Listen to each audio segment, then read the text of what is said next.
है? बाप के आने का टाइम क्या है? ये बुद्धि में नहीं बैठा। कौन सा टाइम? कलयुग का अंत, सत्युग का अंत। अभी कलयुग का अंत है या नहीं है? कैसे? हम कहते नहीं है, क्या जवाब देंगे? या कोई दूसरा कहता है कलयुग का अंत नहीं है अभी तो बहुत हजारों साल पड़े हुए हैं। बाप आया, क्या प्रूफ है बाप आया हुआ है? कलयुग अंत में बाप आता है, ठीक है। द्वापर कलयुग त्रेता में नहीं आता है, मान लिया। कलयुग अंत में ही आवेगा। क्या है ज्ञान आपके पास? इस बात का आपके पास क्या ज्ञान है कि कलयुग का अंत है?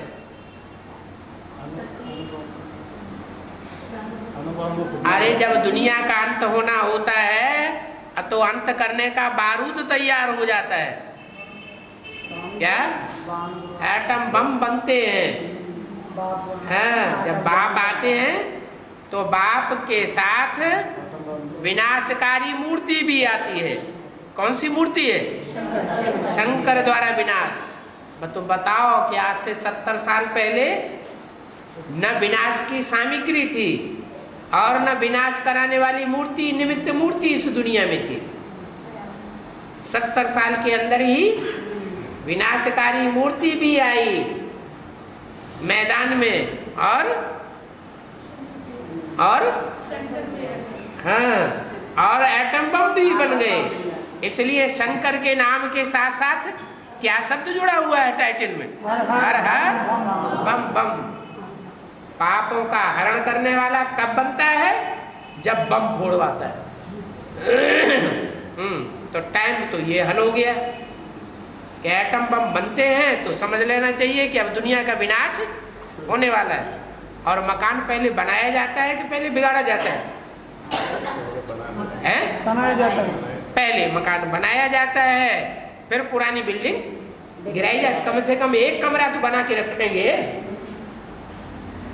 तो ऐसे ही है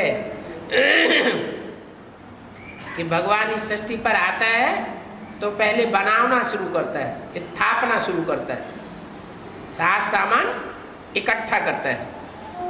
सारी दुनिया से, हर धर्म से आत्माओं को, श्रेष्ठ आत्माओं को चुन चुन करके अपने पास इकट्ठा करता है।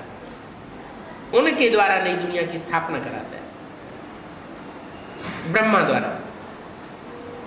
तो इतने तो कहें क्या पता स्थापना हो रही कि नहीं, हम कैसे माने? तो बताओ कि देखो ये गाया हुआ है कि नहीं कि ब्रह्मा द्वारा नई दुनिया की स्थापना होती है, ब्रह्मा सृष्टि रचना करते हैं। तो दुनिया में इतने ब्रह्मा कुमारी ईश्वरी विश्वविद्यालय फैले हुए हैं, हजारों अब लाखों की तादाद में होने जा रहे हैं। तुम्हारी आंखें देखती, कान सुनते नहीं है क्या? आपके कानों में आवाज नहीं पड़ी कि गांव गांव में, शहर शहर में, दुनिया के हर कोने कोने में ब्रह्मा कुमारी विद्यालय खुले हुए पड़े हैं। तो ब्रह्मा होगा तब तो ब्रह्मा कुमारी विद्यालय खुले हुए हैं। कोई आदमी इंटर कॉलेज या महाविद्यालय खुलवाता है तो उस विद्यालय से पहले अपना नाम डलवा देता है।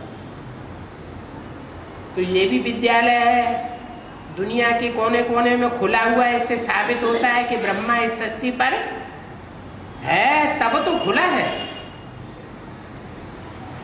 तो ब्रह्मा के द्वारा नई सृष्टि रची भी जा रही है, शंकर का काम भी चल रहा है और बढ़ता ही जा रहा है। अब रही नई दुनिया की पालना की बात। तो जब स्थापना का काम पूरा होगा,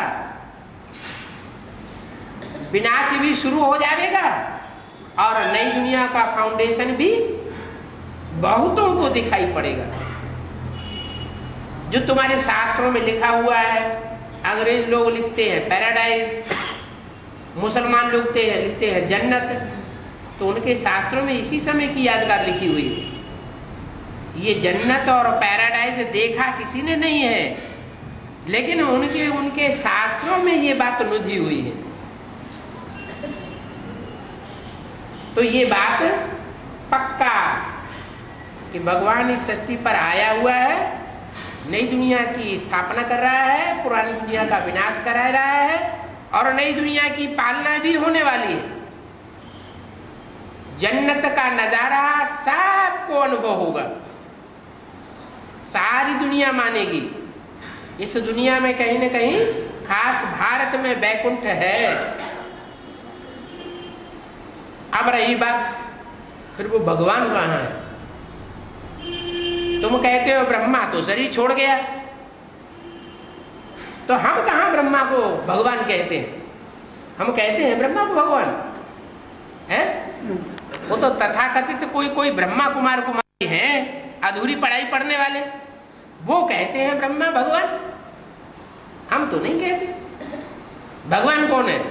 शिव भगवान। शिव भगवान जो है वो तो बिंदु का नाम है। कैसे पता चले है?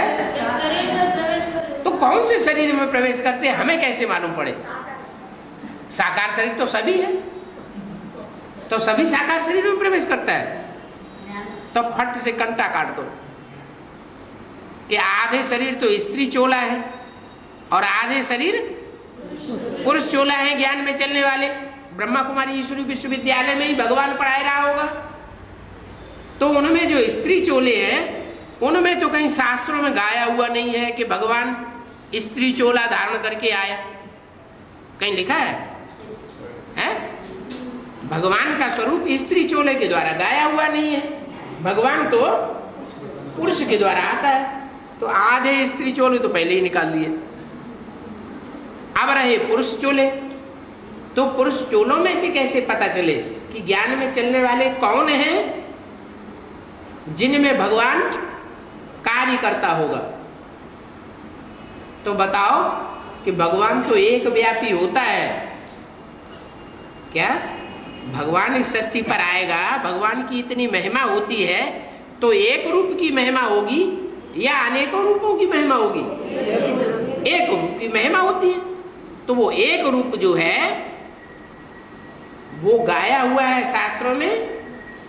और जो गलत फहमी हो गई है कि राम भी भगवान है, कृष्ण भी भगवान है, शंकर भी भगवान है, अनेक रूप भगवान के दे दिए हैं, वो गलत फहमी के कारण हुआ। क्या गलत फहमी? नहीं, भगवान जिस चोले में आता है वो चोला राम वाली आत्मा का होता है, अंतिम जन्म। और उस राम वाली आत्मा के अंतिम जन्म का नाम पड़ता है शंकर।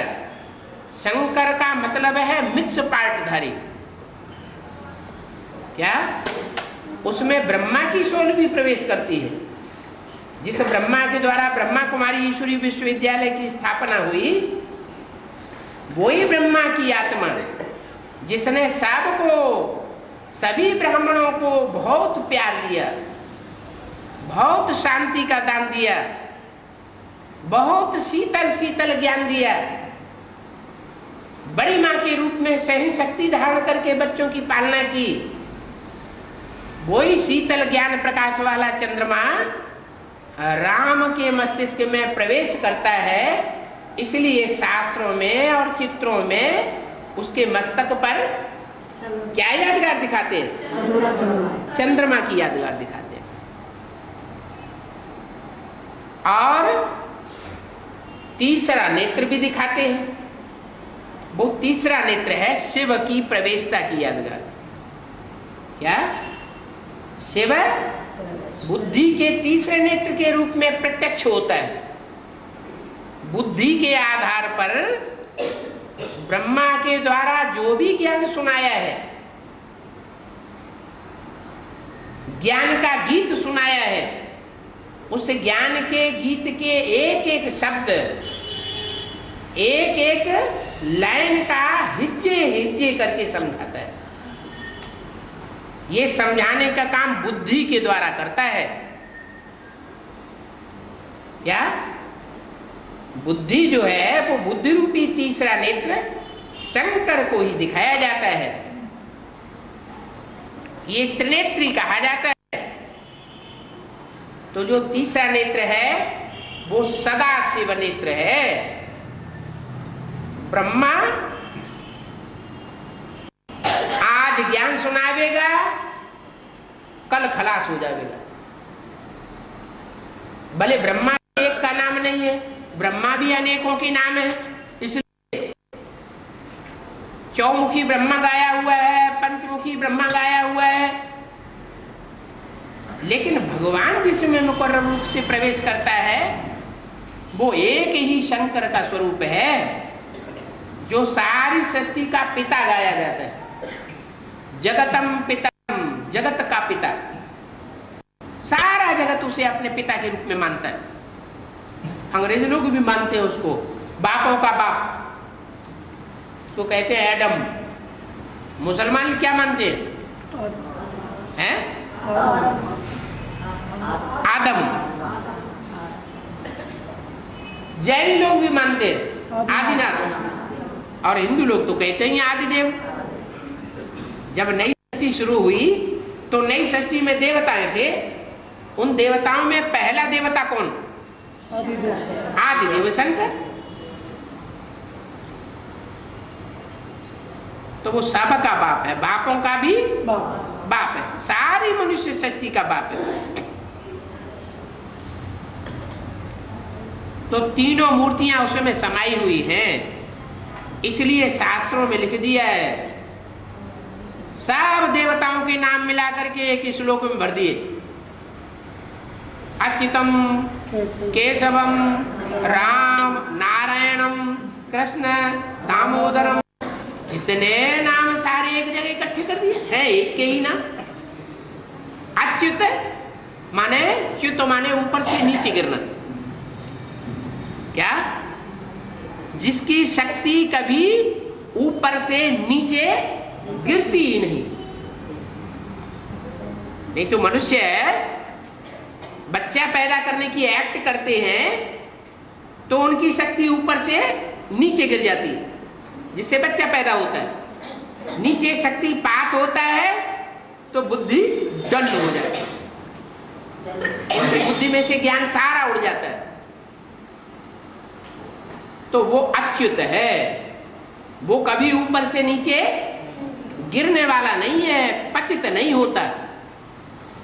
तन की शक्ति से भी पतित नहीं होता, मन की शक्ति से भी पतित नहीं होता।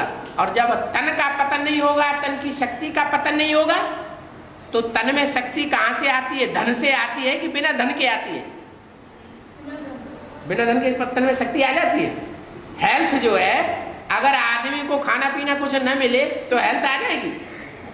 धन तो चाहिए ना, तो धन की भी बचत होती है। जो भी योगी होगा उसकी भूख ज्यादा होगी या कम होगी? उसकी भूख कम होती है, वो औरों के मुकाबले कम खाएगा, कम यूज करेगा। औरों को ज्यादा चाहिए।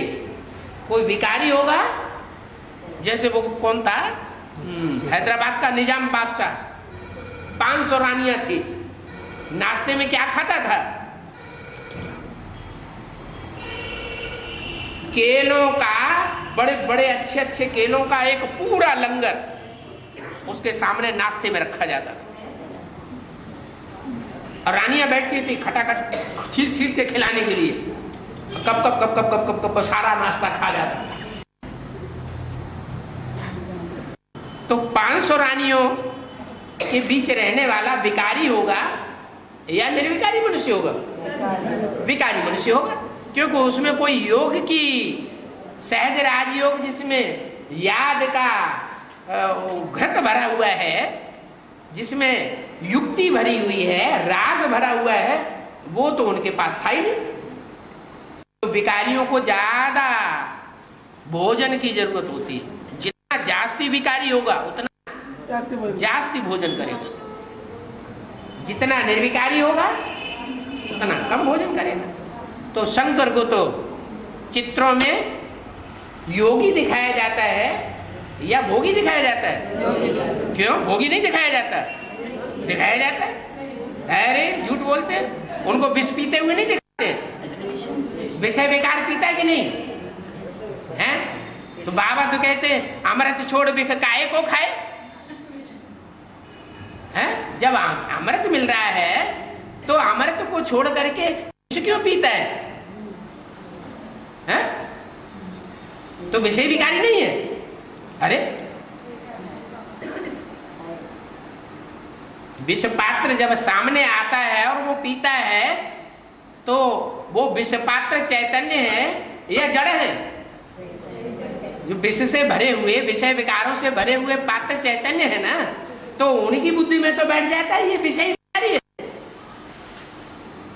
नहीं बैठता है? कोई बुद्धि में बैठता है, कोई बुद्धि में नहीं बैठता है?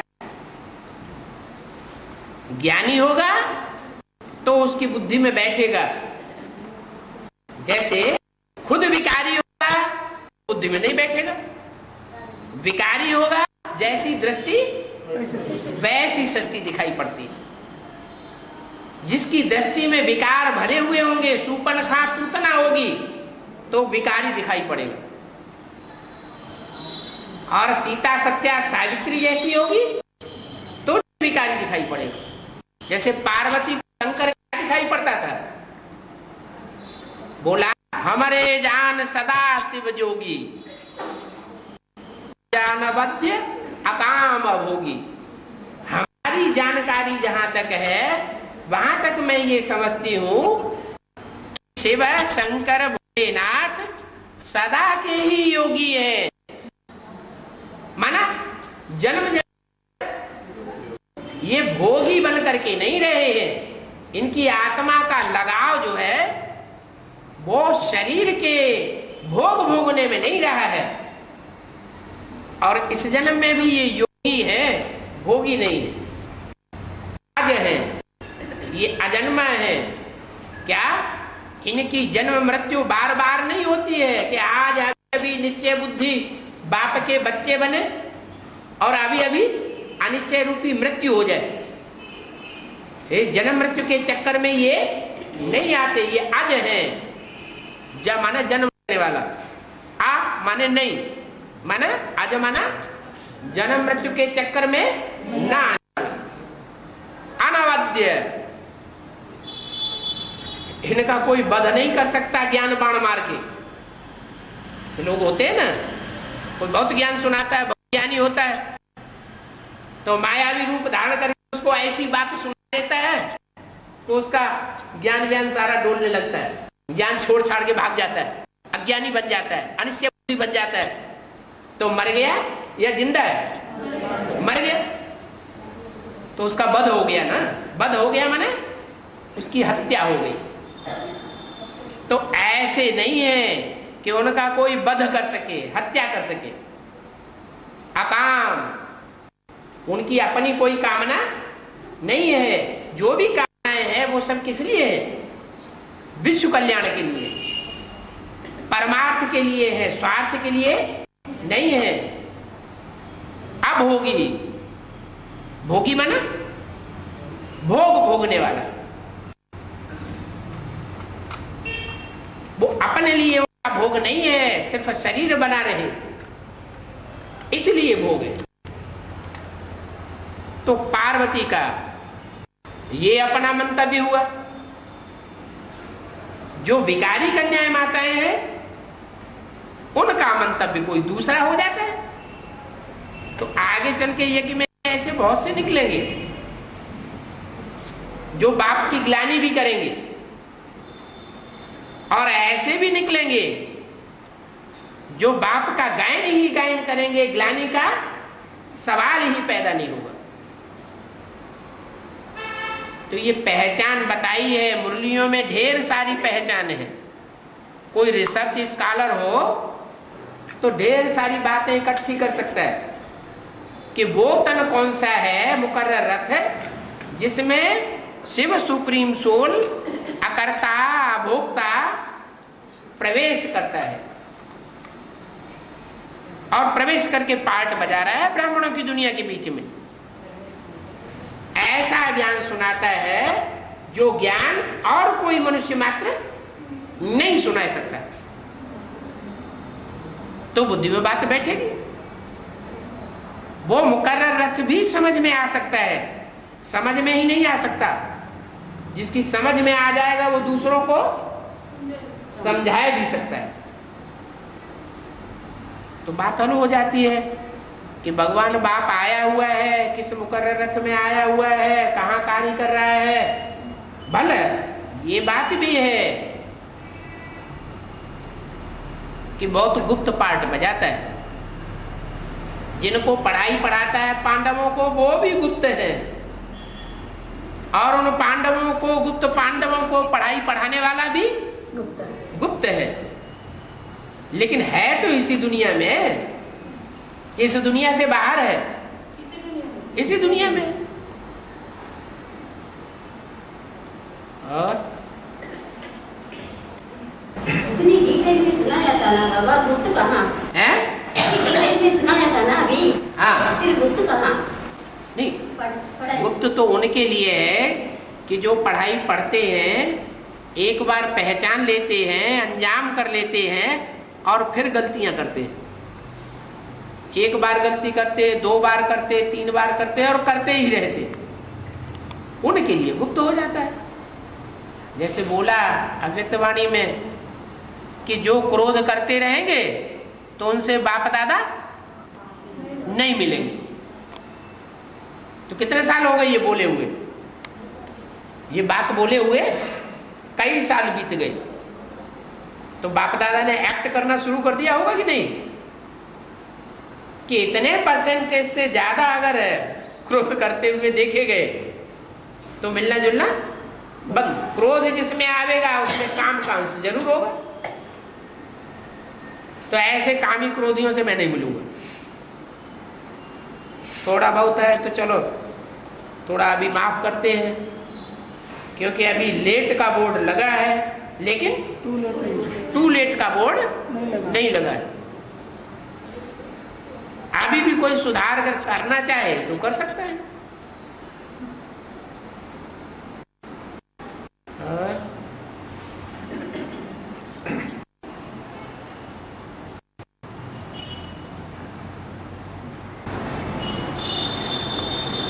साथ रहने वाला भी पहचान ना सके। हैं? रहने वाला भी मेरे साथ रहने वाले वो भी मेरे को नहीं पहचान सकते। सबके लिए नहीं बोला, इसका मतलब है कोई है जिन्होंने सबसे जास्ती संग किया है, साथ में रहे हैं।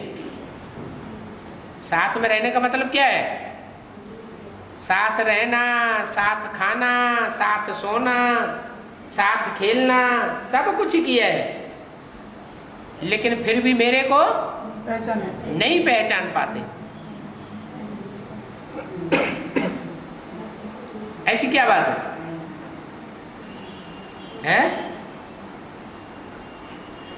ऐसी बात है पुष्करणी ब्राह्मण बनने की। उसका कारण क्या हुआ कि नहीं पहचान पाते हैं? क्या कारण हुआ? किसी पार्ट में रुके। पुष्करणी ब्राह्मण है। पुष माना दूसरों ने धक्का दे करके आगे बढ़ाया है, खुद अपनी लगन से आगे नहीं बढ़े हैं। तो धक्का दे करके जो गाड़ी चलाई जाएगी वो कितने समय तक चलेगी? कोई मोटर कार होती है ना, रुक जाती है तो बार बार धक्का देते हैं, चल पड़ती है, स्टार्ट हो जाती है, फिर बंद हो जाती है, फिर धक्का देते हैं, फिर चल पड़ती। तो आखिरी उसकी भी कोई मियाद होगी कि नहीं होगी? हैं? धक्का दे दे करके उसको कब तक थमा के रखेंगे?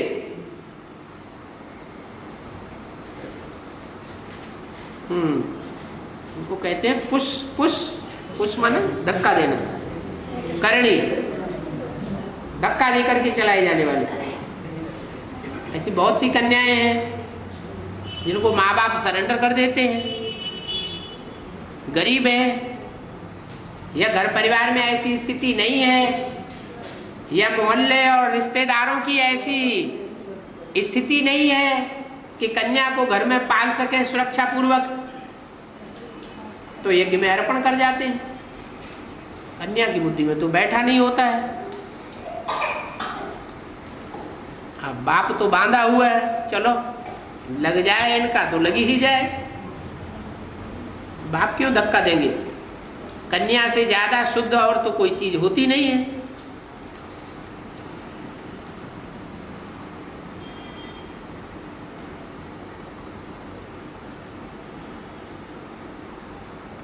बाप ये थोड़ी देखते कि समाज का वायुमंडल वातावरण बहुत खराब है इसलिए हम इन कन्याओं को सरेंडर नहीं करेंगे। पुरुष दुर्योधन दुशासन बनते हैं या कन्याएं माताएं बनती हैं? पुरुष बनते हैं। ऐसा भी वातावरण दुनिया का खराब हो, माहौल खराब हो, गलती पुरुषों की होती है, तो कन्याओं को सरेंडर करने में क्या हर्ज है? क्या पता सुधर ही जाए।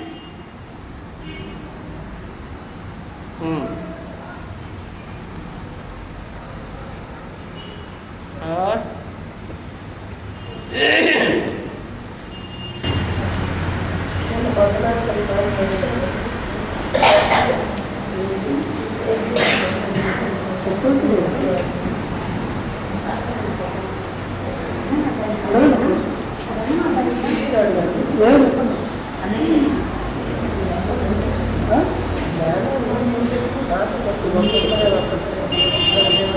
बाबा ये माता जी बोल रही है, हाँ ये नार्थ उत्तर प्रदेश वाला या नार्थ वाला आएंगे तो दक्षिण नार्थ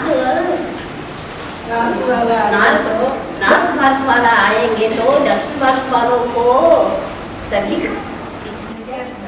निकाल देंगे। ये बात नॉर्थ वाले आएंगे तो दक्षिण भारत वालों को निकाल देंगे, ऐसे क्यों कहते हैं? अष्टदेव जो हैं वो दक्षिण भारत के हैं विशेष खास करके, या नॉर्थ के हैं? डबल विदेशी हैं अष्टदेव। अष्टदेव डबल विदेशी हैं या सिंगल हैं या विदेशी हैं ही नहीं, स्वदेशी हैं? अष्टदेव विदेशी है ना, और डबल विदेशी है। तो जब नॉर्थ निकलेगा, नॉर्थ इंडिया के लोग निकलेंगे एडवांस में, तो क्या अष्टदेव जो है वो खत्म कर दिए जाएंगे? हैं? नहीं, अष्टदेवों के रहने की संभावना है, तो ये बात तो गलत निकली। और विदेशी या स्वदेशी शरीर होता है या आत्मा होती है? शरीर होता है।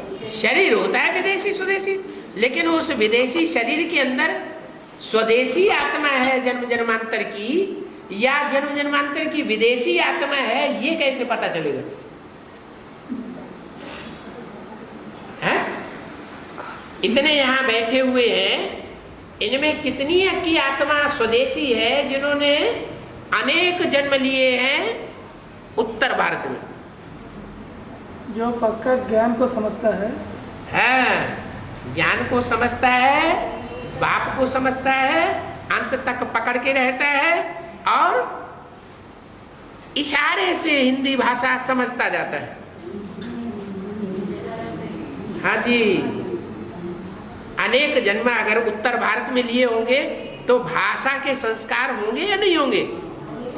भाषा के भी संस्कार होंगे, तो खटाखट कैचिंग पावर होगी, समझते जाएंगे। उन्हें दुनिया के लोगों की बातें अच्छी नहीं लगेंगी, बाबा की ही बातें अच्छी लगेंगी, भले नहीं बोल सकते। हाँ बाबा बच्चों को बाप समान बनने का लक्ष्य दिया है। हाँ, बाप समान बनने के लिए क्या पूछा? फॉलो करो, है कर्मों में ब्रह्मा को फॉलो करो और डायरेक्शन में बाप को फॉलो करो। नहीं बताया? बताया तो है। जैसे बाप चलाते जावे वैसे चलते जाओ। जैसे ब्रह्मा ने कर्म किए वैसे ब्रह्माचारी, ब्रह्मा का आचरण करने वाले बनते जाओ। ये चेकिंग करना कोई बड़ी बात है क्या?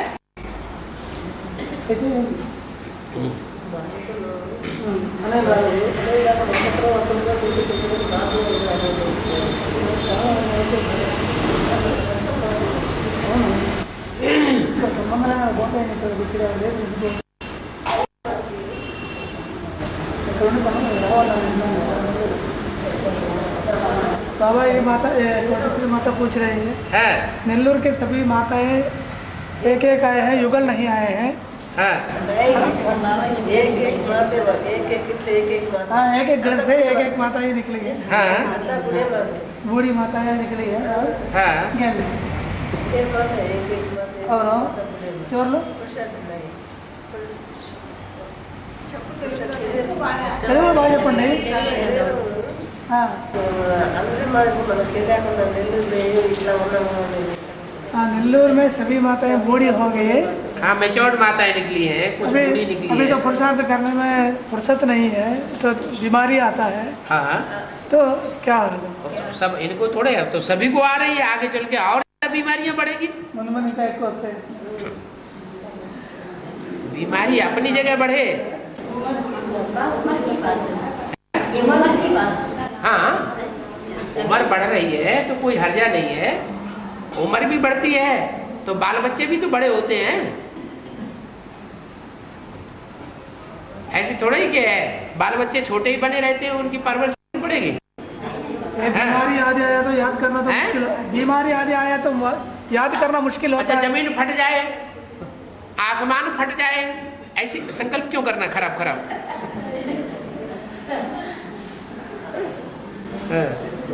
महाराज के बचपन अंत तक बाबा के बच्चे होकर रहने के लिए उपाय क्या? अच्छा पुरुषार्थ करना, खूब सेवा करना। सेवा करते रहेंगे तो सेवादारी बच्चों को याद करते रहेंगे। बाप जिनको बाप याद करते रहेंगे वो आगे बढ़ेंगे या पीछे हटेंगे? आगे बढ़ेंगे। आगे बढ़ेंगे।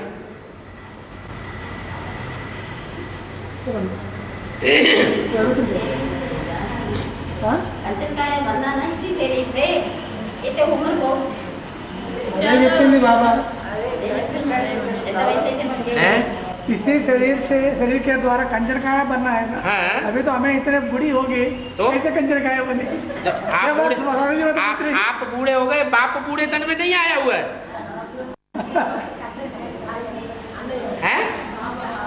बाप नौजवान तन में ही रहता है क्या? हैं? ट्रिपल इंजन है बाप में ट्रिपल इंजन है। नहीं, ट्रिपल इंजन जो है, जिन आत्माओं को आप ट्रिपल इंजन डबल इंजन बोल रहे हैं, ट्रिपल इंजन तो होता नहीं, डबल इंजन जिन्हें बोल रहे हैं, वो इंजन क्या पार्सलिटी वाले हैं? पार्सलिटी वाले तो नहीं है। शिव बाप जब ब्रह्मा के तन में प्रवेश किया तो उनकी खांसी ठीक कर दी क्या?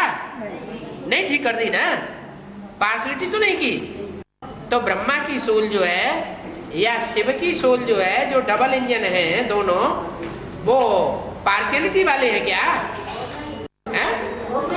पार्शियलिटी तो नहीं है। अपना अपना कर्म भोगो, अपने आप भोगो। मुकर्ररत है तो क्या हुआ?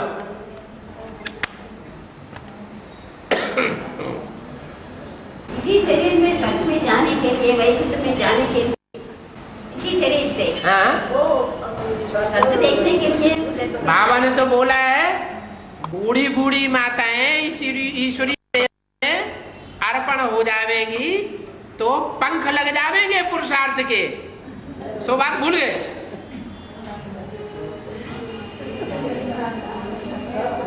हिम्मते बच्चे अब सुब्बा राव भाई घबराए।